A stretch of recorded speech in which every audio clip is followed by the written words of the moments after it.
Hey guys, it's me Rohan Himanshuja. तो एज पर आर कमिटमेंट हम लोग आ रहे हैं सेशन नंबर 57 से। अन अकेडमी यूपीएससी पे जो हमारे सेशंस रह गए थे उसी का ये जो सेकंड वर्जन है और लास्ट वर्जन है। इसके बाद हम लोग अपना जो प्रॉपर टॉपिक है उसके ऊपर बात करेंगे। तो चलिए स्टार्ट करते हैं आज के सेशंस को।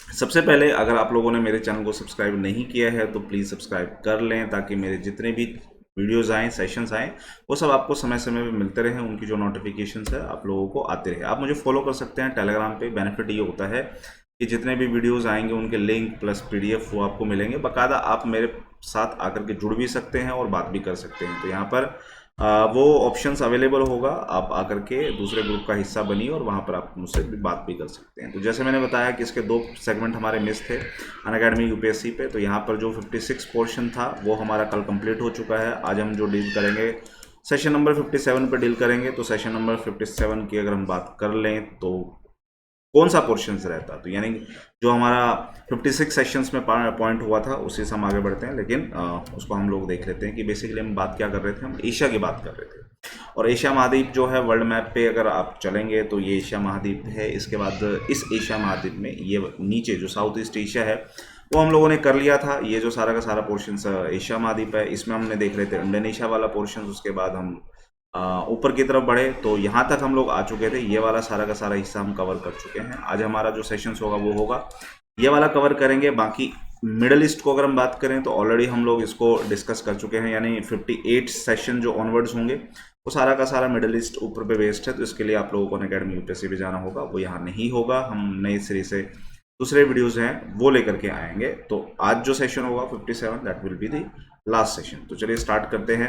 सबसे पहले हम लोगों ने कल बात की थी, मैं फटाफट एक बार रिवीजन दे देता हूँ इंडोनेशिया के। इंडोनेशिया में कुछ आइलैंड थे जो बहुत फेमस थे, बोर्नियो, सुलावेसी, इनके बीच में यहाँ पर स्टेट होते थे। यहाँ सिंगापुर होता था, यहाँ पर मलेशिया होता था, 2 हिस्से होते थे। ब्रुनई होता था। बोर्नियो 3 कंट्री में डिवाइडेड था। यहाँ पर इंडोनेशिया के एक्सट्रीम ईस्ट की तरफ आप जाओगे तो वहाँ पर ईस्ट तिमोर आपको एक कंट्री दिखेगी, उसकी राजधानी दिल्ली यानी दिल्ली।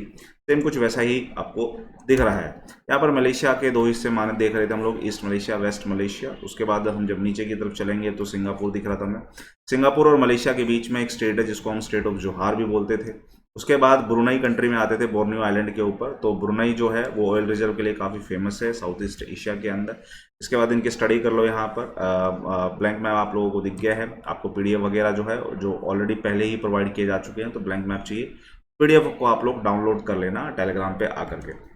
उसके बाद हम लोग इंडो चाइना की तरफ चलेंगे। इंडो चाइना के अंदर बीच में यहाँ पर एक कंट्री दिखेगी जिसे मैं लाओस के नाम से दूंगा जानूंगा। उसके बाद ये वियतनाम है, नीचे आपका थाईलैंड है, कंबोडिया है, म्यांमार है, ऊपर चाइना है। तो बेसिकली सारी कंट्रियों के साथ जो है लाओस आपका जुड़ा हुआ है। तो ये सारा का सारा आपको इंडो चाइना वाला रीजन होगा, इंडो चाइना पेनिनसुला वाला रीजन होगा। इनकी राजधानी, वो राजधानी क्या क्या थी? म्यांमार है, नईपीटा होती थी। वियतनाम है, वो हनोई होती है। लाओस है, वियंतिने होती थी। थाईलैंड है, बैंकॉक हो रहा है। और कंबोडिया है तो फिनोम जो है ये इनकी राजधानी है। उसके बाद सबसे पहले हमें ये देखना है कि वियतनाम की जो बॉर्डर है क्या वो थाईलैंड के साथ टच कर रहा है? नहीं। क्या जो लाओस का बॉर्डर है वो म्यांमार के साथ टच कर रहा है? यस। क्या लाओस का बॉर्डर है वो कंबोडिया के साथ टच कर रहा है? नहीं। तो इस तरह के जो आइडिया हैं वो हमें होने चाहिए, और क्योंकि ऐसे ऐसे क्वेश्चन पूछने की संभावना आपसे ज़्यादा रहती है। फिर हम जब आगे बढ़े थे तो फिलीपींस वाला रीजन में देखा। तो फिलीपींस में एक बहुत बड़ा आइलैंड वाला रीजन दिख रहा है जिसे मैं लुजोन के नाम से देखता हूँ। माउंटेन पिनाटुबो देख रहे थे हम लोग। मिडनाओ ट्रेंच, मिडनाओ वाला रीजन हम यहाँ देख रहे थे। पालावा आइलैंड जो है वो अभी हाल फिलहाल महीने 1.5 महीने पहले न्यूज़ में भी था, क्योंकि चाइना की जो बोट वेसल्स थी, जो फिशिंग वेसल्स थी जो मछलियाँ पकड़ती हैं, वो बोट पलावन आइलैंड की तरफ पहुँच गई थी। तो फिलीपींस ने इस पर नाराज़गी भी जताई थी और पलावन आइलैंड को लेकर के मैंने ना जो सेशन जो है पहले लिए हुए भी हैं, इसकी स्टडी कर लेना। फिर हम चलते हैं नॉर्थ की तरफ, जापान पे। जापान के 4 हिस्से देखते थे हम, होकाइडो, होन्शु, शिकोकू और कोयुशु। इसमें सबसे बड़ा हिस्सा जो है हमें मिलता था होन्शु। फ्यूचर में कभी भी यूपीएससी क्वेश्चन पूछ ले कि भाई बताइए ये हिस्सा जापान का कहाँ है, तो मान के चलना है कि एक बार की ये होन्शु में होगा। मान के चलना, मैं मतलब तुक्के की बात कह रहा हूँ। अगर आपको आंसर नहीं पता है तो तुक्का आप लगा सकते हो होन्शु की तरफ। और सबसे ज़्यादा जो जापान के जो फेमस हिस्से हैं जैसे सेंडाई, फुकुशिमा, ये वाले जो हिस्से हैं आपको कहाँ मिलने वाले हैं, होन्शु पे ही मिलने वाले। फुकुशिमा दाइची न्यूक्लियर रिएक्टर बाकायदा डिस्ट्रॉय भी हुआ था। टोक्यो है यहाँ पे, योकोहामा है, माउंटेन फिजी है, ये सब मुझे कहाँ मिलेंगे, होन्शु आइलैंड पे ही मिलेंगे। इसके बाद है ना यहाँ पर एनवायरमेंट एंड इकोलॉजी में कुछ नाम आप लोग पढ़ते होंगे, नागोया, क्योटो, ये सारे के सारे एनवायरमेंट एंड इकोलॉजी का हिस्सा है। कोबे बहुत फेमस इंडस्ट्रियलिस्ट रीजन है और ओसाका इंडस्ट्रियलिस्ट रीजन है। तो जब हम लोग इकोनॉमिक ज्योग्राफी पढ़ते हैं तो इकोनॉमिक ज्योग्राफी में ओसाका जो है उनका बकायदा नाम भी आता है। तो 6 अगस्त 9 अगस्त 1945 को 2 बम गिरे थे हिरोशिमा पे और नागासाकी पे। तो ये हिरोशिमा और नागासाकी का रीजन देख लेना, कईशो में जो है नागासाकी आएगा और फिर हिरोशिमा, ये वाला रीजन था ऊपर से नीचे तक। होकाइडो और होन्शु के बीच में यहाँ पर एक स्टेट है, इसका नाम आपको आइडिया होना चाहिए कि स्टेट को हम लोग किस नाम से जानते हैं। और इसके बाद वेस्ट की तरफ आएंगे तो इसके सी ऑफ जापान का रीजन दिखेगा और इसी सी ऑफ जापान से ही हमारा क्वेश्चन स्टार्ट होता है। इससे हम आगे बढ़ेंगे, जापान के ऊपर की तरफ हम चलेंगे। तो जापान से जब हम ऊपर की तरफ जा रहे हैं तो यहाँ पे मुझे 2 हिस्से दिख रहे हैं। सबसे पहले रशिया का सबसे ईस्टर्न जो पोर्शंस है उसके ऊपर बात कर लेते हैं। यहाँ पर मुझे एक पेनिनसुला दिख रहा है जिसे मैं कमचटका पेनिनसुला के नाम से जानता हूँ। इसी कमचटका पेनिनसुला के नीचे की तरफ जो है आपको डैशेस डैशेस करके जो है छोटे छोटे बिंदी बिंदी, जैसे मैं इसे जूम कर दूं तो इसको थोड़ा सा और अच्छे से समझ लें। यहाँ पर छोटे छोटे जो पॉइंट्स आपको दिख रहे हैं, बकायदा ये आइलैंड है और इस आइलैंड को ही हम लोग क्यूराइल आइलैंड के रूप में जानते हैं। तो अगर आप लोग ओशनोलॉजी पे जाते हैं, ओशनोलॉजी के अंदर हम जब ओशन के करंट्स पढ़ते हैं तो क्यूराइल करंट्स, ओखोत्स करंट्स, तो साफ है इनके जो नाम आए हैं ना क्यूराइल करंट्स के और ओखोत्स करंट्स के, वो इसी रीजन की वजह से ही आए हैं। तो क्यूराइल आइलैंड जो है ये टोटली डिस्प्यूटेड है, डिस्प्यूटेड टेरिटरी में आता है। ये रशिया और चाइना, ये रशिया और जापान के बीच में ये डिस्प्यूटेड टेरिटरी होगा। अगर वर्ल्ड फिजिकल ज्योग्राफी में जब हम पढ़ते हैं तो जब आइलैंड है, जैसे कि इंडिया में वेस्टर्न रीजन है, गुजरात में, महाराष्ट्र में आपको ब्लैक सॉइल्स मिलती है। ब्लैक सॉइल्स इसलिए मिलती है क्योंकि वोल्केनिक हॉटस्पॉट का रीजन था, तो वही वोल्केनिक हॉटस्पॉट जो है वो इस रीजन में भी हुआ है। जब आइलैंड आगे की तरफ बढ़ रहे थे तो वोल्केनिक हॉटस्पॉट के क्षेत्र होते थे। तो इस तरह से जब आइलैंड की पूरी एक रेंज दिखेगी ना, एक सेगमेंट पे, एक गैप पे, तो समझ जाना कि यहाँ पर जो एक्टिविटी हुई थी वो वोल्केनिक हॉटस्पॉट्स की एक्टिविटी हुई थी। तो इसलिए आपको पूरी की पूरी एक ना रेंज, एक पूरा का पूरा लेयर बनती हुई दिखेगी आइलैंड्स की। तो बेसिकली डिस्प्यूट से किसके बीच में, वो हमने देख लिया। उसके बाद में रशिया का ही एक हिस्सा है जिसे मैं यहाँ पर देख रहा हूँ, सखालिन आइलैंड्स। तो सखालिन आइलैंड्स 1905 में जब जापान ने रशिया के ऊपर अटैक किया था तो सखालिन आइलैंड को जापान ने ले लिया था और फिर सेकेंड वर्ल्ड वॉर में जापान से फिर रशिया ने ये वापस ले लिया है। इसी सखालिन आइलैंड्स पे और जापान के बीच में इस रीजन के अंदर एक आपका स्टेट का नाम आता है। मैं इसे जूम कर दूं ताकि समझना थोड़ा सा और इजी हो। यहाँ पे देखिए जापान है, उसके ऊपर सखालिन आइलैंड है, बीच में एक वाटर बॉडी है जिसे मैं कहता हूँ स्टेट। इस स्टेट का नाम क्या है, ये क्वेश्चन पूछ लिया गया तो बॉस क्या आंसर दोगे। इसको हम नाम देते हैं ला पेरूज। ला पेरूज जो है ये एक स्टेट है जो जापान के और सखालिन आइलैंड के बीच में। ऑब्वियसली कंट्रोवर्सी यहाँ पर चलती रहती है। अब सीधे हम जंप मारते हैं कहाँ, रशिया के सबसे ठंडे इलाकों में से एक व्लादिवोस्तोक की तरफ। तो यहाँ व्लादिवोस्तोक दिख रहा है, यहाँ याकूत्स्क दिख रहा है, ये रशिया के बहुत ठंडे इलाकों में से आते हैं। वैसे तो पूरा का पूरा रशिया ही ठंडा इलाका पड़ता है। ये जो साइबेरिया क्षेत्र है, साइबेरिया वर्ल्ड के सबसे ठंडे इलाकों में से एक रीजन जो है आता है। तो याकूत्स्क, व्लादिवोस्तोक ये काफ़ी न्यूज़ में रहते हैं। तो व्लादिवोस्तोक पे आएंगे तो व्लादिवोस्तोक जो है ये एक पोर्ट सिटी भी है और रशिया जितने बड़े देश के लिए पोर्ट सिटी की होने की रिक्वायरमेंट बहुत ज़्यादा है। रशिया आज काफ़ी ज़्यादा एग्रेसिव हो रहा है अपने पड़ोसी देशों में, खासकर यूरोप की तरफ।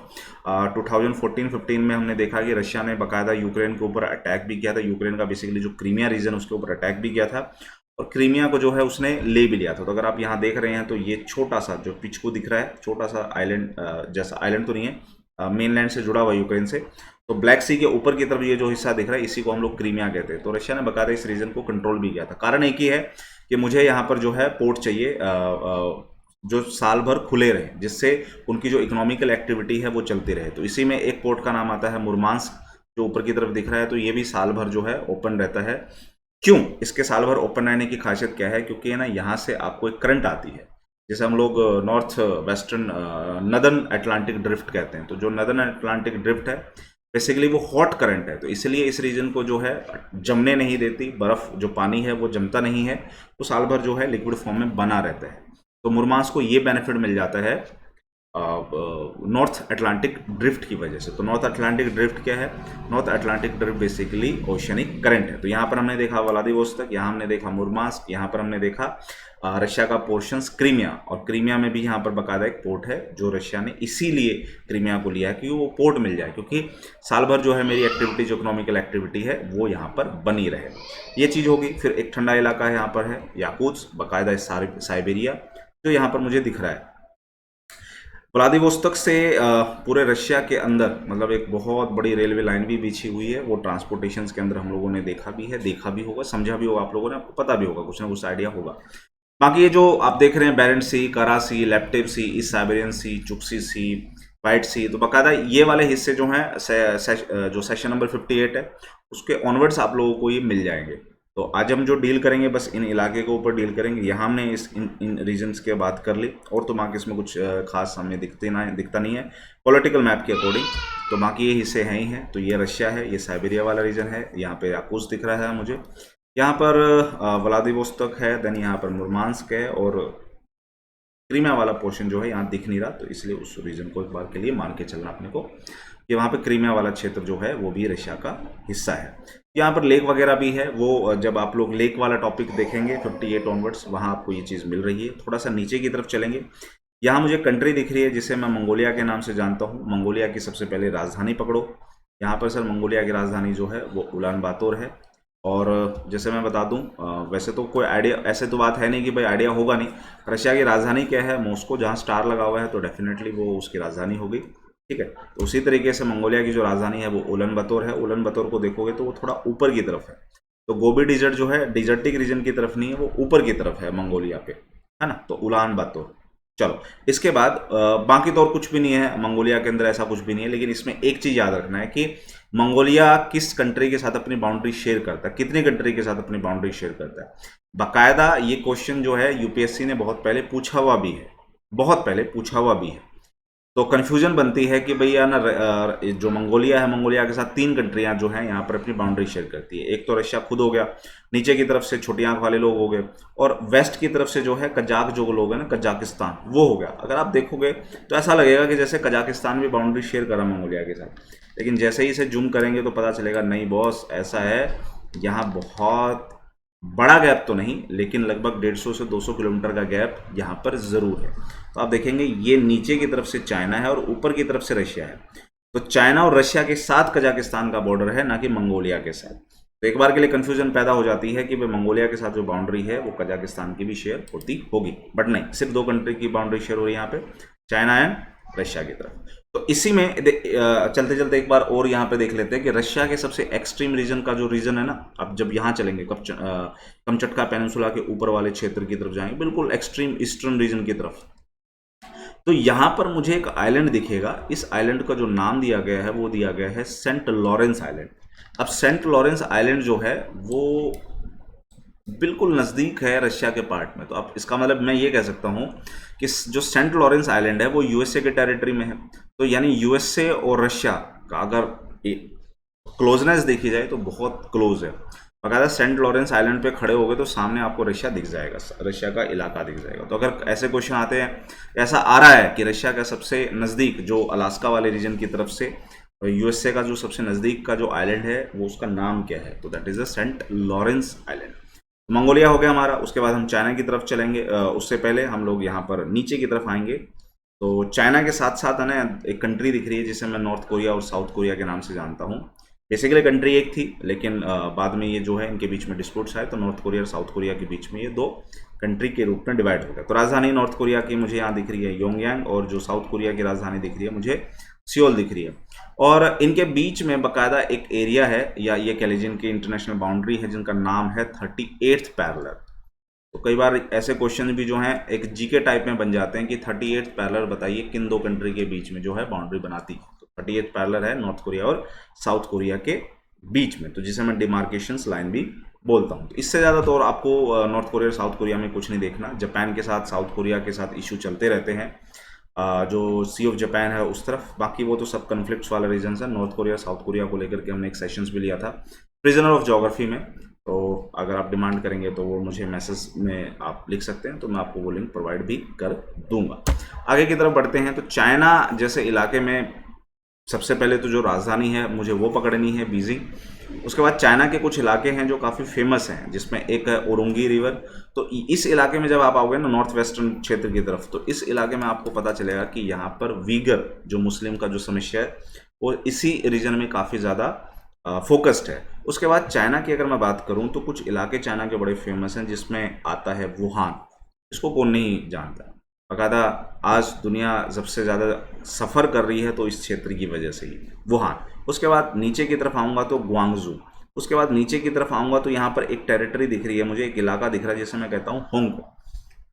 तो हांगकांग में बड़ा प्रोटेस्ट चल रहा है। 1997 के अंदर ब्रिटेन जो की ऑटोनॉमी होती थी, ब्रिटेन यहाँ से छोड़ के चला गया, फिर उसको हैंड ओवर कर दिया गया चाइना को एज ए प्रोटेक्टोरेट स्टेट्स में कि बॉस चाइना आप संभालो इसे, 50 साल तक आपको मैं लीज पे देता हूँ, 50 ईयर्स के आफ्टर आप डिसाइड कर लेना कि हांगकांग का भविष्य क्या होगा। लेकिन चाइना ने वो शर्त बहुत जल्दी तोड़ दी और हांगकांग को वो कंट्रोल करना चाहता। बाकी सब हिस्ट्री है, अपने पॉलिटिकल मैप में उसको डिस्कस नहीं करना। चाइना के ईस्टर्न रीजन में जाऊंगा तो वहाँ पर मुझे एक आइलैंड दिखेगा जिसे मैं ताइवान कहता हूँ। इस ताइवान और चाइना के बीच में बेसिकली चाइना ये कहता है कि ताइवान मेरा ही हिस्सा है और ताइवान कहता है कि मैं चाइना का हिस्सा कभी नहीं हूँ। तो चाइना ताइवान के ऊपर भी बाकायदा यूएसए की आर्मी बैठी हुई है कि कल को अगर अटैक करता है चाइना ताइवान के ऊपर तो यूएसए आर्मी जो है वो ताइवान को सपोर्ट करेगी। तो काफ़ी कन्फ्लिक्ट वाला हिस्सा चलता रहता है, वरना चाइना के लिए ताइवान को कंट्रोल करना बहुत ईजी है, बहुत ही ईजी है। बस आप यूएसए आर्मी को वहाँ से हटा दो, यूएसए की नेवी हटा दो, यूएसए की डिफेंस हटा दो वहाँ से, तो चाइना बहुत ईजिली, मतलब बहुत बहुत बहुत ईजी तरीके से ताइवान को अपने अंडर में ले लेगा। लेकिन खैर ये इंटरनेशनल पॉलिटिक्स जियो पॉलिटिक्स के हिस्से में आते तो कुछ कर नहीं सकते। लेकिन इसमें हमें ये देखना है कि ताइवान और चाइना के बीच में ये जो वाटर बॉडी है इसे हम स्ट्रेट के नाम से जानते हैं। तो इस स्टेट का नाम क्या है? इस स्टेट का वही नाम है जो ताइवान का पहले नाम होता था, फॉर्मोसा। तो फॉर्मोसा आज ताइवान बोला जाता है, आज का ताइवान पहले का फॉर्मोसा था। तो ताइवान और चाइना के बीच में जो ये वाटर बॉडी दिख रही है मुझे, इसे मैं फॉर्मोसा स्टेट के रूप में जानता हूँ, ये वाला क्षेत्र फॉर्मोसा स्टेट। तो हांगकांग जो है उसको वो अपने अंडर में कर ही रहा है, ताइवान के ऊपर भी उसकी नज़र है ही, जापान की तरफ भी उसकी नज़र है ही, और मंगोलिया का जो ये वाला हिस्सा था ये ऑलरेडी वो एंशिएंट टाइम में ले ही चुका है। तो बेसिकली जो है इंपीरियलिज्म का कंसेप्ट है चाइना का वो काफ़ी ज़्यादा बड़ा हो रहा है। तो ये जो लहासा है तिब्बत का जो क्षेत्र है, इस रीजन पे पूरी की पूरी कंट्रोलिंग हैंड चाइना की बनी हुई है। चलिए, तो कुनमिंग हो गया, ग्वांगझोउ हो गया, वुहान हो गया, नानजियांग हो गया, संघाई हो गया, यहाँ पे आपको संघाई क्षेत्र दिख रहा है। उसके बाद उरुंगी रिवर हो गया है और तिब्बत वाला रीजन तो है ही है। तो इंडिया, जैसे मैंने आपको बताया, इधर तो आने की जरूरत नहीं क्योंकि इंडियन ज्योग्राफी पर्टिकुलर हम यहाँ पे करते ही हैं। यहाँ तक होगी वो कहानी, कोई दिक्कत? तो ये सेकंड पार्ट था, इसमें कुछ भी नहीं है, कोई बड़ी चीज़ नहीं है इसमें, जाकर के एक बार रिवीजन करो। बाकी के जो आपको पोर्शंस हैं वो 58 ऑनवर्ड्स आपको मिल जाएंगे। आप मुझे फॉलो कर सकते हैं टेलीग्राम पे, सेम नाम से आप मुझे सर्च कर सकते हैं। आप शेयर कर सकते हैं मेरे वीडियोस को, लाइक कर सकते हैं, सब्सक्राइब कर सकते हैं। इससे क्या होगा कि मुझे मोटिवेशंस मिलेगी आगे की वीडियोस लाने के लिए। आशा करता हूँ कि आपको ये सेशंस थोड़ा सा फ्रूटफुल लगा होगा।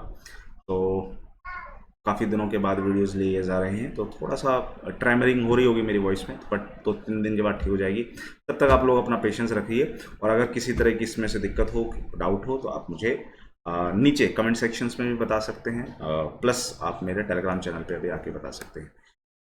टिल देन एंजॉय कीजिए, अब नई वीडियोस आते रहेंगे तो नए नए टॉपिक्स पे बात करते रहेंगे। Thank you so much Riya ji, good night, bye.